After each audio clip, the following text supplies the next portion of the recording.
መጽሐፉን የመጀመሪያ ይሄው የመጀመሪያው ይሄው ተፈተው መጽሐፉን ልክ እንደዚህ ምን ነው ስላሴ ዘና ያልኩ በእናትህ ሊያደርቀን ነው እንደገባው ይዘና ከከፋለ ይሄው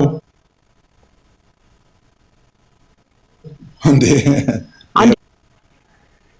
በቃ በሱ ቤት አጭበርብሯል የለለ እሺ መጽሐፉን የመጀመሪያው እንዲቆዳውን አሳይ የመጀመሪያውን እንዲ መጽሐፉን አሳይና ያው እንዴት እንደዛ አይነት ነገር ይሞከራል ለዛም በሃይማኖት ጉዳይ ላይ የመጀመሪያው ልክ እንደዚህ የመጀመሪያው ይሄው ገለጣው እንደዛ እሺ አዞርልን አሁን እውነተኛው ትክክለኛው ለምን ትሸፍነዋለህ ይሄው የት አለ ሰይፈ ስላሴ ነው ይሄ ይሄው ሰይፈ ስላሴ ይሄው ከላት እታየም አታነቦ ሰይፈ ስላሴ የመጀመሪያውን አሳይ የተሰባሰበ መጽሐፍ ነው ሰይፈ ስላሴ ይላል ምን ሆነ ነው ይዤ ለመጣው መቀበል ያለ መቀበል አንተ ፋንታ ነው ወንድም አለም እሺ አታጭበርብር ጣባክ ሰይፈ ስላሴ ይዘና እንደዚህ አይነት ጨምላቃ አትጨማለቁ መጀመሪያው መጽሐፈ ምናምን እያለ ያያየን ከሌለ የለኝም በል እንደዚህ አትበል ሰይፈ ስላሴ ይዘና እኛ የተሰባሰበ አሰባስበ ያዘጋጁትና ነገር ሰይፈ ስላሴ ደግሞ ምን ይዘና የሰይፈ ስላሴ መቅደም ነው የሚለው እንትኑ ራሱ የጸሎት መጽሐፍ ይዞ የመጣው ራሱ ማለት ነው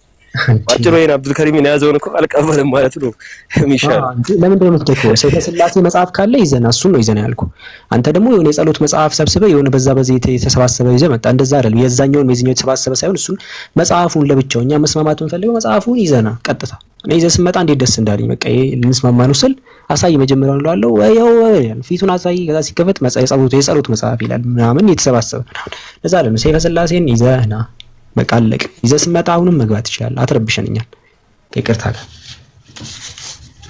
ሰው እንደዚህ ደጋ ሁለት ይዋረዳል እንዴ ገብቶ እኛ እናንተ ለማዋረድ ባይዘው ምንም አላማ የለንም እሺ ክርስቲያኖች ካላችሁ እኛ ምንም የመሸነፍ አይደለም ጀስ ለውነ በቃ መጥቶ ነው ያኛው መጽሐፍ ይላል ናና ጥያቄ መልስልኝ አዋራጅ ጥያቄ መልስልኝ በቃ አሁን ከኔ ጋር ደግሞ ትንሽ ጥያቄ ካንተ ጋር ደግሞ እንቀጥላለን አንተ አሁን ጥያቄ ካልመለስክልኝ ታይም የሚሰጥ ለጥያቄ አለ እሺ በቃ ታይም የሚስ የሆነ ከሆነ ታችሁሽ በቃ ጥያቄ ለመጠየቅ የምትገቡ ከሆነ እንደዛ ጥያቄ ልጠይቃችሁ ትግባ ከኔ ጋር አውራ ምናምናም ካልክ ደግሞ ካንተ ጋር እናውራ ስለ አይ እኔ ጠያቂ ብቻ ነኝ አልክ እንዴ ናግባ አስገባለሽ ምን ልሽ ይቅርታ ስላነጋገረ ነው ናናናና ከኔ ጋር አውራ ካልከኝ ልንወያይ ነው ማለት ነው ለዚህ ናስለ ወዲያው ስዞር ደግሞ ኖ ጠያቂ ብቻ ነኝ እኔ አልከኝ ስለዚህ ሁለት በዛ መልኩ ሆኖ እኮ አያስፈልግም ገባ ጠያቂ ስትሆን ደግሞ እሺ እንደ ተወያይ ከሆነ ርዕሱን እናስቀምጥና ትመልስልናለህ እሺ ና ያውኑ ልጅ ግባ እንደ ተወያይ ከሆንክ እንደ ተወያይ ግባ እንደ ጥያቄ ካላችሁ ያጀማ ጥያቄ ጠይቁኛ እንመልሳለን ግን ከኛ ሐቅ አለኝ እኛ ክርስቲያኖች ኃይለኛ ነው ምናምን እንደዛ አክት ካረክ ደግሞ ችግር የለውም ርዕሱ ይቀመጥና እዛ ላይ እናውራ አየህ ትላንት በደንብ መልሰውልህ ነበር ነገር ግን ከነሱም ጋር አልነበርክም ማለት ነው ልክ አሁን ከኔ ጋር እንዳልነበርክ አይ ጥያቄ አለ ሲቀጥል ከላይ ወዝዳም አለ አይ አልመለሱልኝ የመለሱልኝ ነገር አናቀውም ነው ያሉኝ አናቀውም ነው ያሉኝ አልመለሱልኝ አናቀውም እስኪ እኔ መለስኩልህ አናቀውም ነው ያሉኝ ሁዜ እሺ በቃ እኔ እንደመለሱልህ ባልሰማም ለማንኛውም ቃላቶች ናቸው አይ ቃላት አይደሉም አይው الحروف المقطعه ማለት አንዳንድ ሙስሊም ስኮላሮች ደግሞ የአላህ ስሞች ናቸው ብለው ስለሚተረጉሙ ሙስሊም ስኮላሮች ስላነበብኩኝ ነው እንደዛ ፊደላቶች ናቸው እነሱ የአላህ Subhanahu Wa Ta'ala ስለዚህ አንድ ኮንሰንስ የሆነ አንድ ቋሚ የሆነ መግባባት የለም ማለት ነው ምክንያቱም ለምሳሌ ሜቢ ሼክ አሊ ሻቢር የሚተረጉሙበት መንገድ የአላህ ስሞች ናቸው ነው የሚሉት ምንድነው አሊ ሻቢር ገብቷል ምንድነው አሊ ሻቢር ኦኬ አንዳንድ ሙስሊም ስኮላሮች ሌሎችም ሙስሊም ስኮላሮች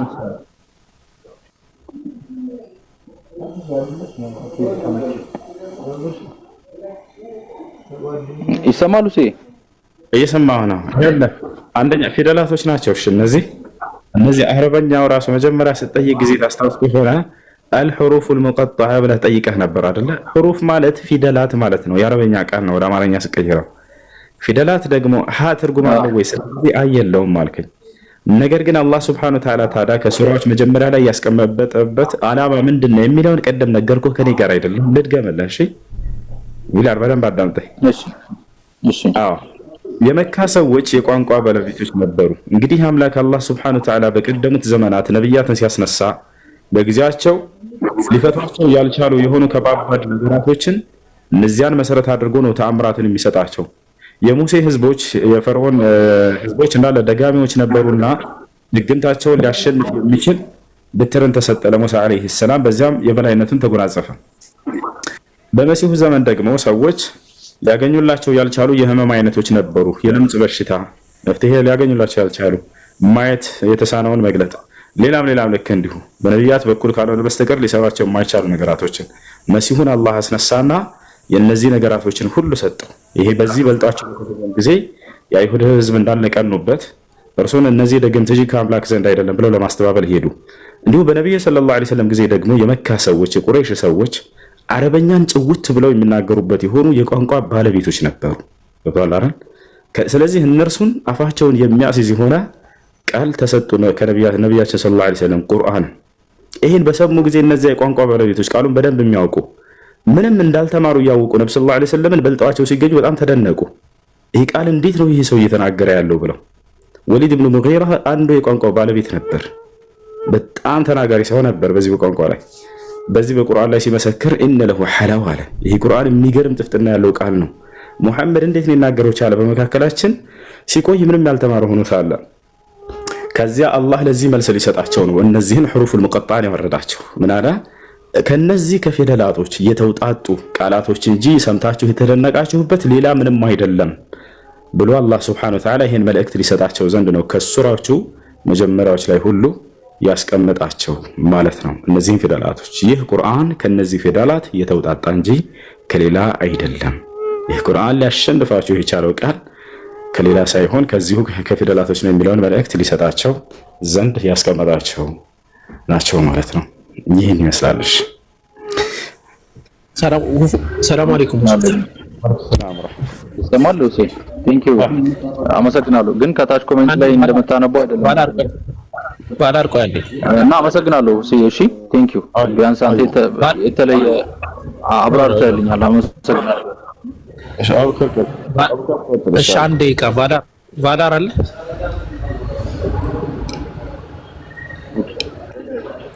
ሻቢራሊ ምናልባት ተናግረው ዝም ብሎ እንትን እንዳይሆን የአላህ ስሞች ናቸው ብሏል። እነዚህ አሊፍ ላም ሚም ምናምን እሳቸውም እንደዚህ ሲያወሩ ሰምቻለሁ ዩቲዩብ ላይ ኖርማሊ። ሲቀጥል ደግሞ ሌላ ጊዜ ዝም ብለህ ማስረጃውን ይዘው ትመጣለህ። አሁን ነው ሌሎችም ያሉትን ላምጣ፣ እሳቸውም ሳይሆን ሌሎች ያሉትን ላምጣ።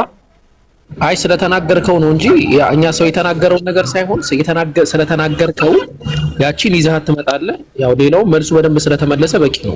ብዙ ትናሽ ኦር ከዚህ በላይ የተናገሩትን ይዤ ልመጣ እችላለሁ። አሁን ያልካቸው ሰው ሼክ ሻቢር የሚባሉት ከዛም በላይ ያሉትን ይዤ እመጣለሁ። ግን ትናንትና ስላልተብራራልኝ እንዲያውም የሆነ ሰው ስሙ መጥቀስ አልፈልግም ሞር ሁሱ ጋር ብትሄድ ያብራራልሃል ብሎኝ ነበረ። ሞር በተለየ መንገድ ሁሱ አብራርቶልኛል። አብራርቶ በተወሰነ መንገድ አብራርቶልኛል። ዋናው እሱ ነው። ገብቷል? ኢንሻአላህ ይገባል። ሙሉ ስታስበት ይገባል በደንብ ቫዳሪ አረፍ ነገር ስትለም ኖርማሊ ደግሞ ለምን መሰለ እኔ አሁን ብዙ ነገሮች ሪፈር እያደረኩኝ ስለማነብ ነው። ገብቷል? ለምሳሌ አሁን the Syro Aramaic reading of the Quran የሚል መጽሐፍ አለ ክሪስቶፈር። አሁንማ ወደ ኋላ ተመለሰ በቃ አይ ወደ ኋላ ተመለሰ። ሌላ ጥያቄ ለመመለስ አይደለም። እሺ ሹዚ ልቀጥል። አንድ ብቻ አንድ ጥያቄ ልቀጥል። ሹዚ አመሰግናለሁ። አይ እሺ ዮሐንስ አንዴ ሹዚ። ሌላው ደግሞ the Holy Quran ማለት ነው ቅዱስ ቁርአን በሰባት አህሩፎች ነው የወረደው ይባላል አይደለ? ምናልባት ይቅርታ አገላለጼን እንደናንተ ባልገልጸው ማለት ነው። ሰባት አህሩፎች አሉት ይባላልና ምንድናቸው እነዚህ ሰባት አህሩፎች? ዲያሌክቲካል ልዩነት ስላላቸው ወይስ ለተለያዩ የአረብ ነገሮች ዲያሌክቲካቸው ስለሚለያይ ለነሱ ተብሎ የወረደ ነው ወይስ ምንድነው ሰባት ያደረጋቸው ነገር? በጣም ጥሩ ጥያቄ። አንድ ሜት አድርገው ጥሩ ጥያቄ። ቁርአን ሲወርድ ጊዜ ነብያችን ሰለላሁ ዐለይሂ ወሰለም በመጀመሪያ ሐዲስ ላይ ሲናገሩ ምን አሉ? ነዘለ القرآن على 7 أحرف አሉ። ቁርአን በሰባት አይነት ፊደል ወረዳሉ። በሰባት አይነት ፊደል ወረደ። ብዙ ጊዜ ላጅበረብሯቸው ምን ይሏቸዋል? ሰባት አይነት ቁርአን ብለው ይነግራቸዋል፣ ወይንም ሰባት ቁርአን ይሏቸዋል። ላ7 ቁርአን ሳይሆን አንድ ቁርአን ነው። ነብዩ ሰለላሁ ዐለይሂ ወሰለም ሐዲሱ ላይ ነዘለ አልቁርአን አሉ። አንድ ቁርአን ወረደ በ7 አይነት ፊደል ወይንም በ7 አይነት አቀራር ወረደ እያሉ ነቢያችን ሰለላሁ ዐለይሂ ወሰለም ተናገሩ ማለት ነው። ለምንድን ነው በዚህ የሆነበት ምክንያት? መጨረሻ ላይ ያነሳው ሐሳብ አለ ልጁ ትክክለኛ ሐሳብ ነው። እርሱ ነቢያችን ሰለላሁ ዐለይሂ ወሰለም በአንድ አቀራር በወረደ ጊዜ አላህን ጠየቁ። አምላኬ አላህ ሆይ ህዝቦቼ እነዚህ የአረብ ጎሳዎች በተለያዩ ቃላቶች ይናገሩታል አረበኛን ቋንቋ ወጣን ሁላቸውም እንዲገባቸውና እንዲረዱት ዘንድ ያንን ለእያንዳንዱ በሁሉም እንዲወርድልኝ ይፈልጋለሁ ብለው ጠየቁ። ከዚያ በኋላ መልአኩ ገብርኤልና ሚካኤል ወረዱ። ሁለታቸውም ከአላህ ዘንድ ወረዱና ሚካኤል ዐለይሂ ሰላም ለጅብሪል ዐለይሂ ሰላም ጨምርለት ሁለተኛ አቀራር ብሎ ይነግረዋል። ዚድኒ ይላሉ ነብዩ ሰለላሁ ዐለይሂ ወሰለም ጨምርልኝ ሲሉ መልአኩ ሚካኤል ጨምርለት ገብርኤል እያለ ያናግረዋል። ጅብሪልም ቀጣዩን የአቀራር ስርዓት ያስተምራቸዋል። ጨምርለት እያለ ሚካኤል ያናግረዋል። 7 አይነት አቀራር እስኪያስቀርቷቸው እስኪጨርስም ድረስ ሆነ ይላል። ስለዚህ አንድ ልታውቁ የሚገባው ነብዩ ሰለላሁ ዐለይሂ ወሰለም አንዱ ቁርአን በ7 አይነት አቀራር ወረደ ነው ያሉት። ያንንም ከአላህ ዘንድ በሆነ ምሪት በመላእኩ በታላላቁ ሁለቶቹ መላእክቶች በገብርኤልና በሚካኤል አማካኝነት እንደሆነም ተገልጿል።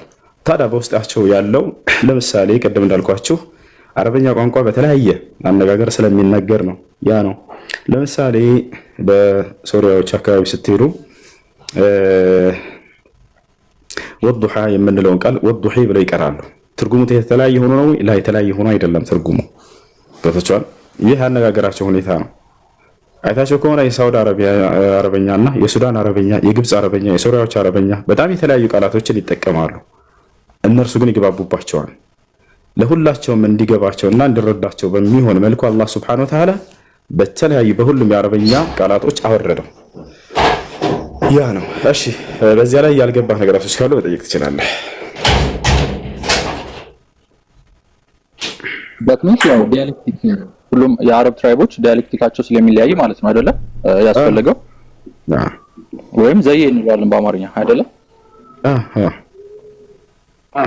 ኦኬ። ስለዚህ ዲያሌክቲካቸው የሚለያይ ከሆነ ካልተሳሳትኩኝ ሳሂህ ቡኻሪ ላይ የሆነ እንትን አለ። ይቅርታ ቨርሱን ስለረሳሁት ኡስማን አይ ሚን ዑመር ኦር ኡስማን እና ሐሺም በሆነ ቁርአን ሪሳይቴሽን ላይ ኡስማን እና ሐሺም በሆነ ቁርአን ሪሳይቴሽን አንድ እንዳታወርድ አንድ ይባላል ቆይ አንድ ይባላል ተቀጥላለሁ። ቆይ ሞዴሬተሮች እሱ እያወራ ሰው አታስገቡ። ምንድን ማለት እየተበጠበጠ ቤቱ እያያችሁ ለምንድን ነው የምታስገቡት ሰው? እናንተን መምከር ይከብዳል። ሸሃዳ መሰለችኝ እዛን ሰው ያስገባት ትቀጥላላችሁ ኢንሻአላህ። ቫቫን አለሽ ይሰማሻል? አንድ ሚኒት ነው አንሶላት ልጆች። ቫቫን አለሽ ወይ? በቃ እሺ ወንድ ነሽ? አየሽ ክርስቲያን ነህ? አዎ። እሺ እስልምናን መቀበል ፈልገህ ነው? አዎ ፈልጌ ያለውኝ ግን የምጠይቀው ጥያቄዎች ነበሩ። ከዛ በኋላ እሺ ጥያቄ ምንድን ነው? ከዛ በኋላ ትቀጥላለህ። እሺ ቫላር ይቅርታ። እሺ ማስቀድሞማ ትቀጥላለህ አንተ። እሺ ቫቫን ጥያቄህን ቀጥል።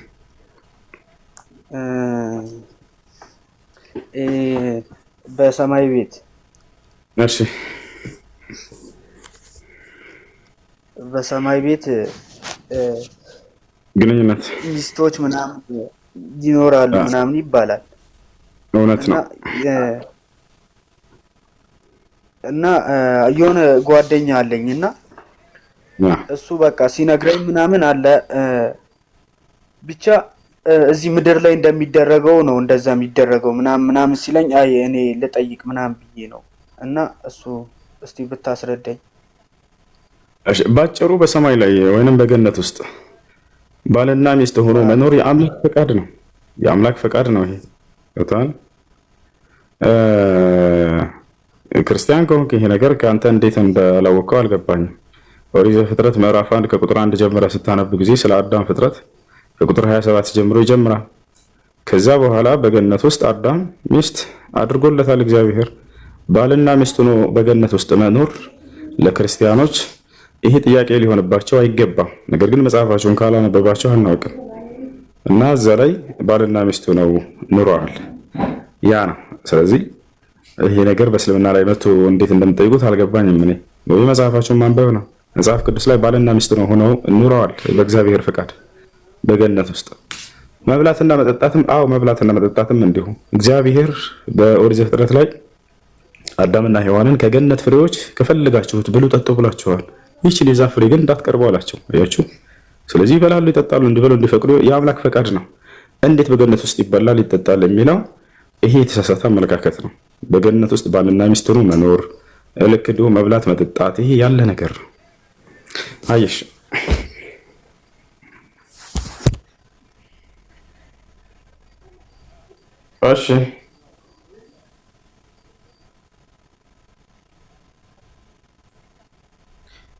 እሺ ሌላ ጥያቄ አለ? እሺ ቀጥል። በቃ ከታች ያለው ቫላር።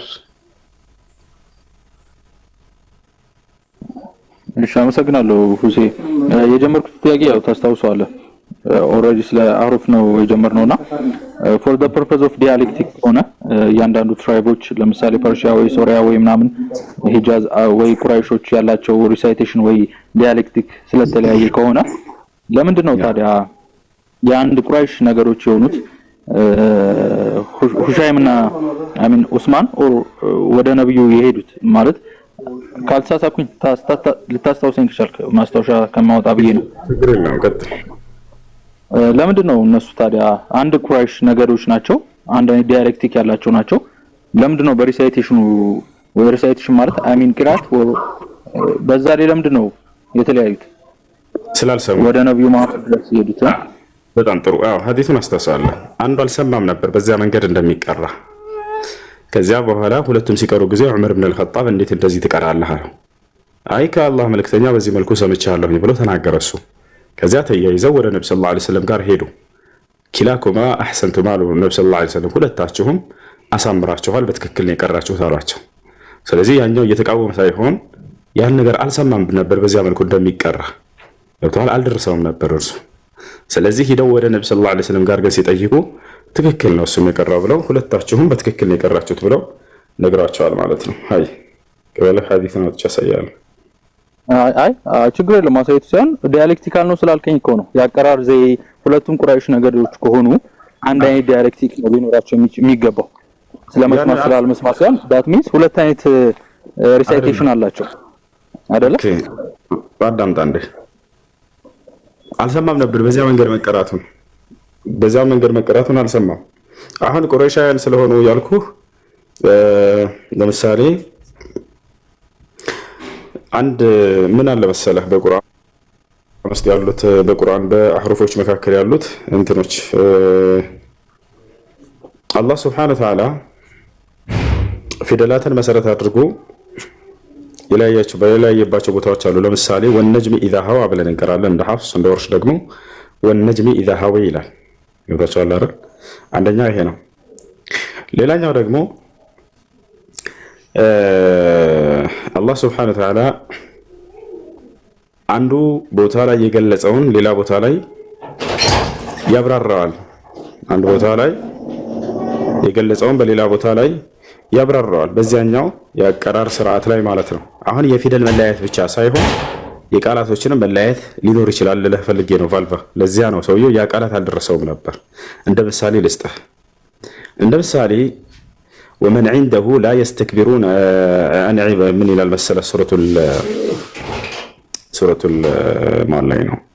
ሱረቱል ሁጁራት ላይ መሄድ እንችላለን። ሱረቱል ሁጁራት ላይ عند حفص عن عاصم بن هلال يا أيها الذين آمنوا إن جاءكم فاسق بنبأ فتبينوا إلى أي فتبينوا الزانية ولا يدقموا يا أيها الذين آمنوا إن جاءكم فاسق بنبأ فتثبتوا إلى قالوا يتلاينوا هذا الفالفا فتبينوا فتثبتوا إلا يلا كان يقرنا فالار بس أنت قارني فالار بلين فالار الشيء فتبينوا زمانيا فتثبتوا ሁለቱ የተለያዩ ናቸው አይደል?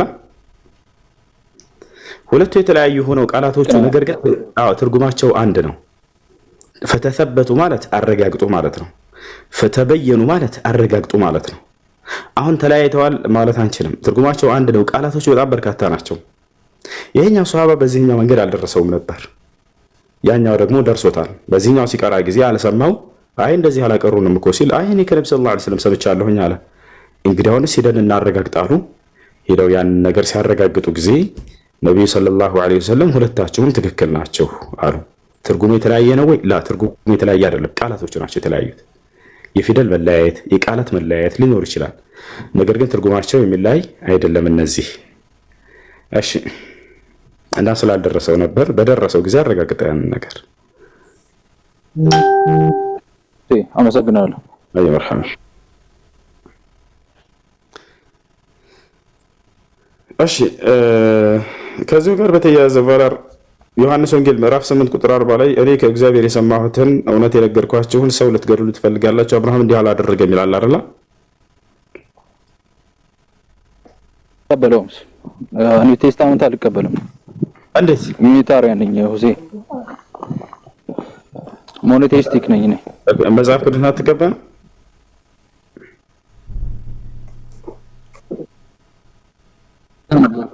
ነበርኩ ከዛ ወጣሁኝና ሞኖቴይስቲክ ሆንኩኝ። ዩኒታሪያን ነኝ እኔ። ብሉይ ኪዳን አሁን ኦልሬዲ ማንበብ የጀመርኩት። ኦኬ እሺ። ብሉይ ኪዳን አትቀበልም፣ አዲስ ኪዳን አትቀበልም? አይ በቃ ሸማኛም አብዱልከሪም ታወራለህ? አብዱልከሪም አለ ሼክ አልቀበልም። አይ መርሐባ። فضيلة الشيخ جاء تريد أن تكلمه؟ ተናገረው የምትፈልገው ነገር አለ? እንትን ነው እሱ ጀለስ ነው፣ ጓደኛችን ነው። ብሉይ ኪዳንን ብቻ ነው የሚያምነው። እንትን የነብይነት መስፈርት ላይ ብታወራው ደስ ይለኛል። ነብይ የሚቀበለው ካለ ምናምን እና እስልምናን እያጠና ነው። ኢንሻአላህ እንግዲህ አላህ ሂዳያ ይስጠው። እንትን ነው በጣም አጥንቼ ነው ከክርስትና የወጣሁት፣ ወደ እስልምናም ከገቡ በጣም አጥንቼ ነው። ቀላል አይደለም፣ ትልቅ ውሳኔ ስለሆነ ብሎ ነው እንደዚህ እንትን የሚለው ቫላ